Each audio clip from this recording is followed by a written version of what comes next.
आप देख रहे हैं न्यूज़ 69 भारत समाचार के साथ फिर एक बार मैं उपस्थित हूं मनीष कुमार झा। लगातार मैं आपसे यह आग्रह करता रहा हूं कि समाचार दिखाना ही हमारा मुख्य उद्देश्य नहीं है। समाज में परिवर्तन आए, समाज के लोग खुशहाल कैसे हों, उनकी समस्याओं का समाधान कैसे हो, इसके लिए लगातार न्यूज़ 69 भारत की टीम तत्पर है।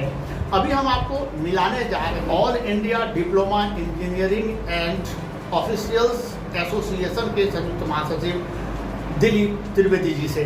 सवाल यही आता है कि सुखी कौन? जो व्यक्ति अभी गवर्नमेंट सेक्टर में काम कर रहे हैं, परेशान वो भी हैं।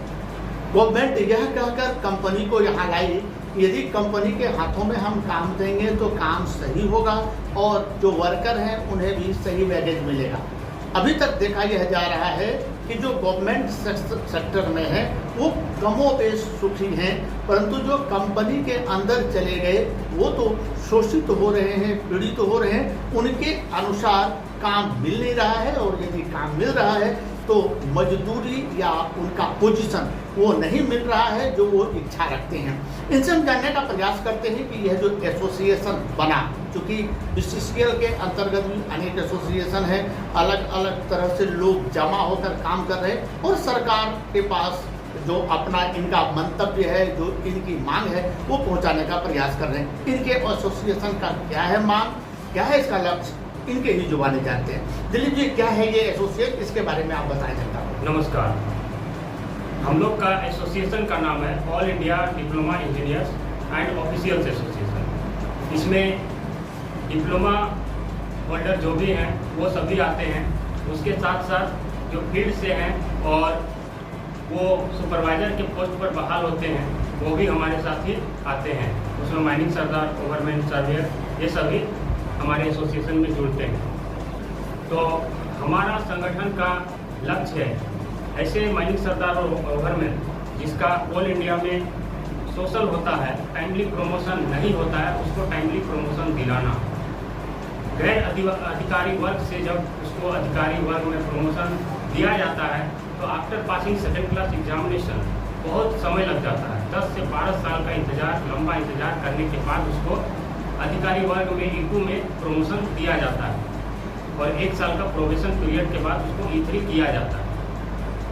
ठीक है, तो ये जो समय है बहुत बड़ा, इसमें नुकसान, आर्थिक नुकसान हम लोगों को झेलना होता है और हमारा मन भी छोटा हो जाता है। मांग क्या है आप लोगों का? हम लोगों का मांग है कि टाइमली प्रमोशन हो, जो वैकेंट सीट है उसको जल्द से जल्द भरा जाए और है कि हमारा नेशनल सीनियोरिटी लिस्ट बने। ये क्या होता है? नेशनल सीनियोरिटी लिस्ट जैसे अलग अलग सब्सिडरी में हमारे माइनिंग सरदार ओवरमैन जो ज्वाइन करते हैं उन लोगों का नेशनल सीनियोरिटी नहीं बना है, सब्सिडरी वाइज है, तो उसको नेशनल लेवल पे एक लिस्ट तैयार करके उसको प्रमोशन, टाइमली प्रमोशन दिया जाए। इस विषय में आप लगातार अधिकारियों से मिलते रहे हैं, आपके एसोसिएशन के बारे में हमारे पास भी कुछ सूचनाएं हैं। तो अधिकारी की ओर से क्या मिल रहा है आप लोग को जवाब, क्या उससे संतुष्ट हैं आप लोग? जैसे 12 जुलाई को हम लोग ऑल इंडिया मुख्यालय कोलकाता में धरना प्रदर्शन किए थे, जिसमें हमारे हजारों हजार की तादाद में लोग वहाँ ऑल इंडिया मुख्यालय में पहुँचे थे और आंदोलन को अंजाम दिए थे और उसमें ऑल इंडिया प्रबंधन तक हमारी बात पहुंची। हमारा तो कोई मांग ही पहले नहीं किया कि कैसे इन लोगों को प्रमोशन दिया जाए। सिर्फ चंदे के लिए कुछ लोग, कुछ हितैषी संगठन है जो कि हमें हमारा साथ अन्याय करती थी और हमारा प्रमोशन रुकवाने का काम करती थी, टाइमली प्रमोशन नहीं दिलाया जाता था। और अगर इसमें भी हम लोग को ओवरमैन माइनिंग सरदार में भी है कि 3-3 साल में प्रमोशन दिलाना हमारा लक्ष्य है। और रेस्ट्रिक्टेड जैसे DGMS की तरफ से एग्जाम पहले होता था सेकेंड क्लास, फर्स्ट क्लास का, तो उसमें एक ही एग्जाम होता था, सेकेंड क्लास और फर्स्ट क्लास, लेकिन अब उसमें कर दिया सेकेंड क्लास रेस्ट्रिक्टेड और अनरेस्ट्रिक्टेड। रेस्ट्रिक्टेड ऐसे हैं जो कि ओपन कास्ट, क्योंकि हमारे इंडिया में ओपन कास्ट बढ़ रहा है, अंडरग्राउंड में काम करना बहुत जटिल है, तो इसके लिए ओपन कास्ट ज़्यादातर माइंस को किया जा रहा है, लेकिन उसके एक्सपीरियंस होल्डर को सेकंड क्लास, फर्स्ट क्लास में बैठने का मौका नहीं दिया जाता था। इसके लिए आजकल क्या हुआ कि रेस्ट्रिक्टेड टाइप ऑफ सर्टिफिकेट भी दिया जाने लगा, तो उसका एग्ज़ाम तो बीजीएमएस की तरफ से लिया जा रहा है, सर्टिफिकेट तो इशू किया जा रहा है, लेकिन उसको प्रमोशन आगे तौर पर नहीं दिया जा रहा है। ये भी हमारा लक्ष्य है। यदि हम बात करें राजनीति का, तो हमारे जीवन में राजनीति का महत्व है। अभी आप देख रहे हैं कि झारखंड में जो झारखंड सरकार सर्विस दी है, ये सभी एकजुट होकर गए और इसका फायदा भी मिलता दिख रहा है। पुलिस एसोसिएशन हो, आंगनबाड़ी केंद्र हो, ये सभी एकजुट हो रहे हैं। तो जब आप एकजुट होकर सरकार के पास जाते हैं या उच्च पदाधिकारी के पास, जो भी सीसीएल के ही हैं, उनके पास जाते हैं, तो क्या लग रहा है कि आने वाले समय में जो आपकी मांग है वो मानने की इच्छा में है, उनकी इच्छा है कि इसे मान ली जाए?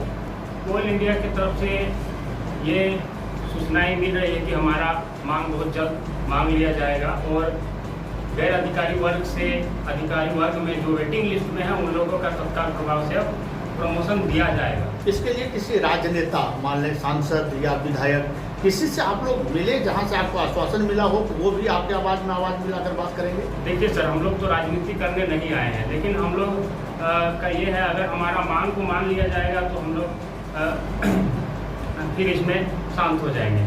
हम लोग नौकरी करने आए हैं, तो हम लोग अपना काम करेंगे, काम पे ध्यान देंगे और प्रोडक्शन और सेफ्टी पर ध्यान देंगे, क्योंकि हम लोग का काम है प्रोडक्शन और सेफ्टी को देखना माइंस के अंदर। तो अब सवाल यह भी उठता है कि आप वहाँ काम कर रहे हैं और आप एक संगठन बनाकर दबाव बना रहे हैं, तो जिस समय आप लोग को लिया जाता है, आप फॉर्म भरते हैं, वहाँ जाते हैं, नौकरी कर रहे हैं, तो टर्म एंड कंडीशन को आप लोग पढ़ते नहीं हैं क्या? नहीं, देखिए टर्म एंड कंडीशन है उसमें, देखिए, लेकिन मजदूरों का और जो एम्प्लॉयज उस पर काम कर रहे हैं उसकी भी तो उसके लिए भी तो आपका बना हुआ है ना, उस पर ट्रेड यूनियन एक्ट है, तो उसके अधीनस्थ हम लोग काम करते हैं। कहीं यह भी तो बाहर नहीं जाते, कहीं यह तो नहीं कहा जा सकता कि यदि आपको इतना वेगेज मिल रहा है, इस तरह से आपको प्रमोशन देंगे, आपको पसंद नहीं है तो आप जाएं दूसरी लाइन में खड़ा है, ये भी तो सवाल उठ सकता है कंपनी की ओर से?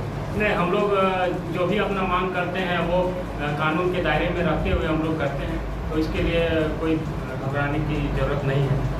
चलिए, बहुत बहुत धन्यवाद आपका, और आशा करते हैं कि आने वाले समय में आपका यूनियन और बढ़े और सब मिलके ऐसी मांग जो सार्थक हो, जो समाज के लिए उपयोगी रहा हो, उस ओर बढ़ें और काम करें। अनंत शुभकामनाएं आपको।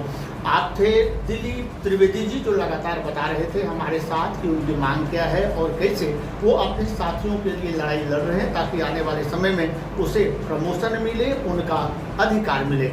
दूसरे और लोगों से भी हम मिलेंगे और दिखाने का प्रयास करेंगे कि क्या रहा है खास और कौन सा समाचार रहा है जो जन उपयोगी रहा है हमारे लिए। आने वाले समय में हम आपको यह भी दिखाने का प्रयास करेंगे कि किस तरह से राजस्व कर्मचारी हड़ताल पर हैं और इससे लोगों को कितनी परेशानी हो रही है। बस आप लगातार बने रहिए हमारे साथ। फिलहाल के लिए इतना ही, हमें अनुमति। नमस्कार।